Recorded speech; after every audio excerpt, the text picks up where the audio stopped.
So a bunch of you have asked, and once again, too many of you to list right here, so we're just going to go straight into my list. 5 games of this year. I'm like Booker T, 5-time world champion. Number 5, a game a lot of people that seem to have forgotten, Titanfall.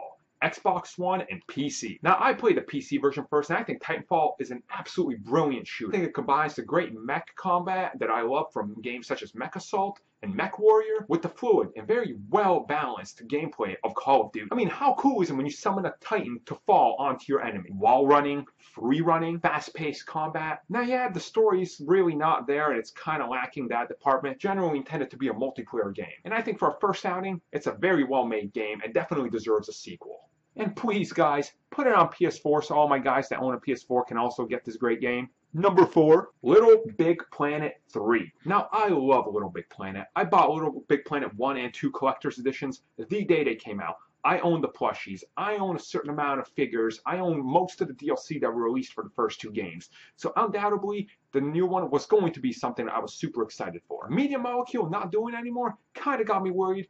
But rest assured, if you're a Little Big Planet fan, don't worry. This game is absolutely amazing. Of course, you still get to create anything that your mind can imagine, as long as you know what you're doing, and it is kind of hard. But there are great tutorials. Little Big Planet 3 is an absolutely great platformer. The controls have been fixed. It doesn't feel as floaty anymore.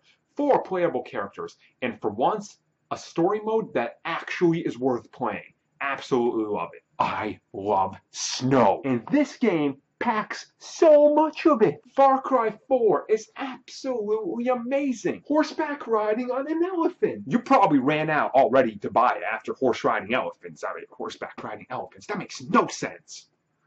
And it has that element of gameplay we all love from Ubisoft. Take the tower, do everything around it, move to the next one, do everything around it, rinse repeat for 30 hours. We don't care. It's fun. The graphics are absolutely beautiful. When your character walks through that snow, you're actually going to feel cold. I'm not kidding. You don't even need the Oculus Rift. You're going to be freezing, probably shivering down there. That's the reason it's so small, because it's cold.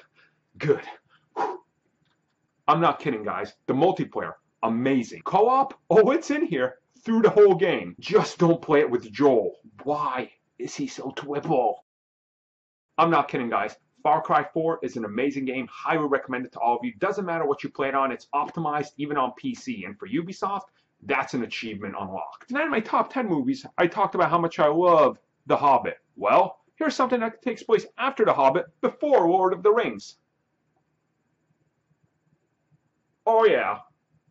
Yeah, you got a hard one. Like I did while playing this game. It is so good. It takes what you love of Assassin's Creed and Batman Arkham series.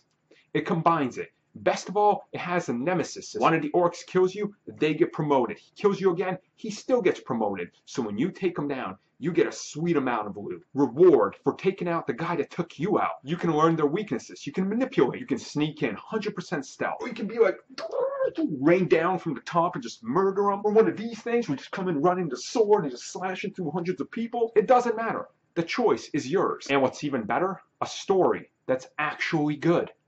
You care for the main character. Unlike the Assassin's Creed game I mentioned before, this isn't buggy. If you have not played this series, do yourself a favor, go get it right now, and enjoy one of the greatest game experiences this year. Number 1, gangsta. And my number 1 game of the year, and I've talked about this multiple times before, and I cannot talk about it enough, Sunset Overdrive on the Xbox One. Now, this is a game I don't even know how to explain it. I do not know how to explain it. You know what? I'm not even going to explain it. Stuff happens. You're shooting stuff. Roll the clip.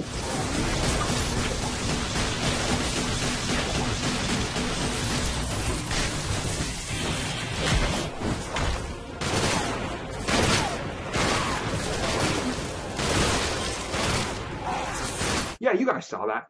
You guys saw that. It is great, exclusively on the Xbox One. Sunset Overdrive is literally a love letter to the people that love video games. And my personal favorite part, you actually get to take quests from a bunch of LARPers who will drop so much knowledge and pop culture references. If you're a fan of this channel specifically, you will probably get most of them. And it's actually not even that stupid. It's actually funny and written well. So that is my list of the top 5 video games of this year. Now I know your guys' lists are going to be different, and please, Leave your list down below. I definitely want to see what you guys say is your favorite games this year. Until next time, later, guys.